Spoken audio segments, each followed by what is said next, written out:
Don't focus on your strengths when training for basketball.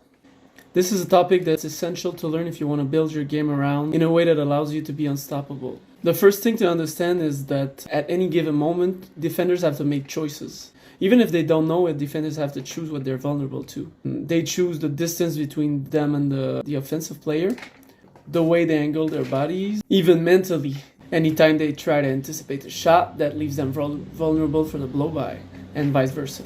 That means that defenders have a finite amount of attention and energy they can devote to any single offensive threat. If they want to play 100% on the shot, they have 0% left to protect the drive. If they want to play 100% on your right hand, that leaves them with 0% on your left hand. So that means they can stock up on particular abilities. They can load up on different skills depending on what they judge is more threatening in your game. If you know that a player can shoot, you can load 100% to prevent the drive. If you know that they can't drive and they're just a shooter and they have no acceleration skills, no footwork, you're going to close out, put all your energy on the closeout, on contesting the shot, because you don't care that they blow by you if they don't have the skills to finish at the rim.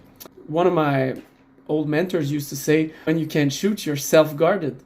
There doesn't even need to be a defender there. You're guarded by your own inability to make the basket. Smart defenders will know that. They're going to keep their energy on the stuff that you're good at and leave you wide open to do the stuff that you can't do anyway. Now, what does that mean for you when you train your game? It means that if you want your strengths to shine, you have to punish the defense when they load up on it. You have to keep the defense honest. You have to understand that if you can't go left, you're self-guarded on the left.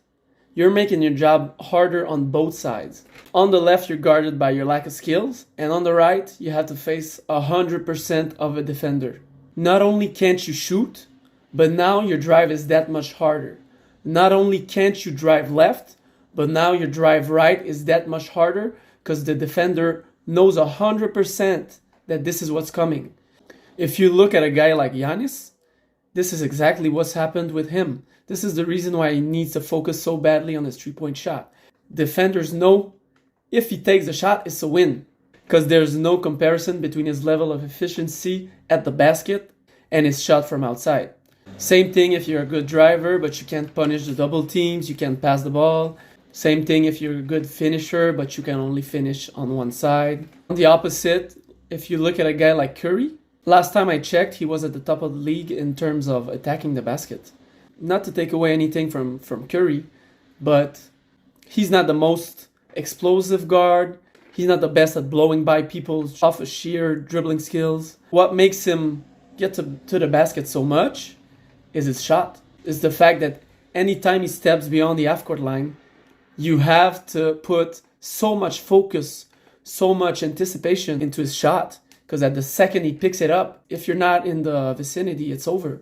Because he's so good at shooting, he requires a lot of attention. The defenders just have so little energy left to prevent the drive that it makes it easier for him. Not because his skills are way up there, but because the barrier from the defense is down here.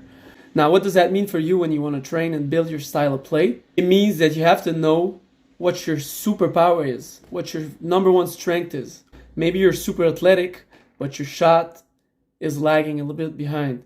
Maybe you're a great one-on-one player, but your court vision is hurting you because as soon as they send in extra defenders, you don't really know how to react. Maybe you got a really strong left hand with your dribble, with your finishing, but your right couldn't shoot a layup to save your life. Now that you know what I just taught you, you need to approach the game with this idea in mind. And you need to build the skills that are going to make the defender pay if they load up on your number one strength. If you're a great shooter, people are going to close out really hard on you. You need to build a second option. A drive to the basket, a floater, maybe a mid-range pull-up. You need to build the footwork necessary to blow by defenders when they close out too hard on you. If you're a great driver, you need to make people pay when they try to anticipate your drive. That way, you make one three-point shot, you make two. Not only have you just scored a few points with a shot, you've made your job easier on the drive. You've opened up the lane to feast on it. But if you can't make the shot, you're not going to feast on your strengths because they're going to take it away from you. If you're good at breaking down your man off the dribble, creating a shot at the rim, in the mid-range, whatever, you need to make defenders pay when they leave their man open to come double you. That way you make your team score on a few occasions by handing out the ball to an open teammate for an easy shot.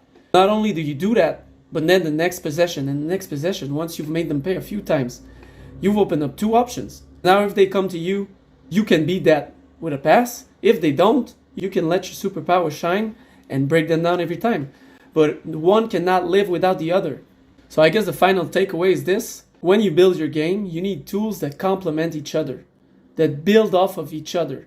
Basketball is like rock, paper, scissors, guys. If you only have a rock, I don't care how great that rock is, you're getting beat by the paper every time. But if you've got a scissor to protect that rock, now people can stop you. As soon as they pull out their weapon to stop your best option, you bring out the secondary option and make them pay. Your superpower is what drives your potential up. At any given level, you're probably not good enough at every possible skill in basketball to use them and be efficient with them. You can't be the best three-point shooter, the best driver, the best passer. What you can do is find your niche. What skill are you going to provide for the team? What demand are you going to fulfill? The team needs a three-point shooter. Can you be that?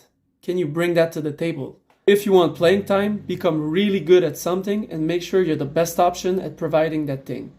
But at the same time, make sure you become just as good at punishing the defense when they load up on your strength. What do you think? Let me know in the comments.